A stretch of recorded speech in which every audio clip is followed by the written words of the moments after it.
আমি প্ৰতি বছৰে দি যাম আৰ 2 বছৰত আমাৰ 9,000 18,000 দিয়া হল যোৱা বছৰত আমি 9,200 দিছোঁ। এই আজিৰ তাৰিখত আমাৰ 10টা সাব ডিভিজনত সকলো সাব ডিভিজনতে দিয়া হৈছে।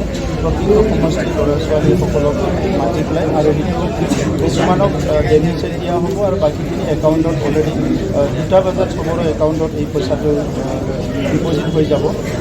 কিন্তু বহুত বেছি পইচা নহয়, কিন্তু আমি দেখিছোঁ যে গাঁৱত অলপ পইচাৰ কাৰণে আমাৰ ছাত্ৰ ছাত্ৰী ল'ৰা ছোৱালীবিলাকে কিবা ড্ৰেছ কৰা লাগে, কিনিব লাগে, কিবা কলম লাগে, কিবা লাগে, সেইবিলাকৰ কাৰণে অলপ যাতে সহায় হয় সেইখিনি কাম আমি কৰাইছোঁ।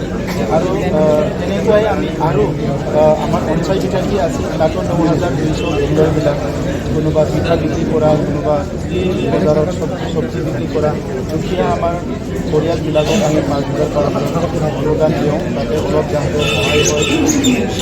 আৰু এটা আছে ৰোগ নিৰ্মল বিটিয়া, তাত আমাৰ ৰোগীসকলক যাতে 5,000 হয়, তাতেও আমি 9,200 মানে দিয়াৰ কাৰণে চেক কৰিছোঁ। তো এতিয়া বড়োলেণ্ডত বৰ্তমান যিটো আমাৰ চৰকাৰ আছে, আমি চাইছোঁ যে আগৰ সময়ত কোনোবা ৰাইজক পলিটিক্স কৰাৰ নামত সূতা এমুঠা দিছিলে, কাৰোবাৰ দা এখন কুঠাৰ এখন তেনেকুৱা দিছিলে। তো সূতা এমুঠা দি এটা পৰিয়াল কিবা এটা কৰিম বুলি কৰিব নোৱাৰে, কিন্তু 5,000 টকা পালে কিবা এটা কৰিব পাৰে। তো সেইকাৰণে 5,000 টকাটো আমি দিয়া ঠিক কৰিছোঁ। আৰু যিবিলাক চেল্ফ হেল্প গ্ৰুপ আছে প্ৰত্যেক বছৰে 25,000 কৈ আমি এই বছৰ 3,800 চেল্ফ হেল্প গ্ৰুপক 25,000 কৰি দিবলৈ গৈ আছোঁ। কিন্তু 3,800 চেল্ফ হেল্প গ্ৰুপে পাব।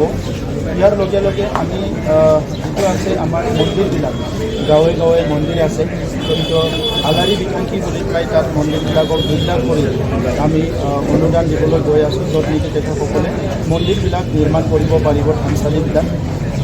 আৰু লাইভলিহুড মিছনত আমি প্ৰায় 62 কৰোৰৰ WPT ডিপাৰ্টমেণ্টৰ পৰা লাইভলিহুড মিছন এটা বনাইছোঁ।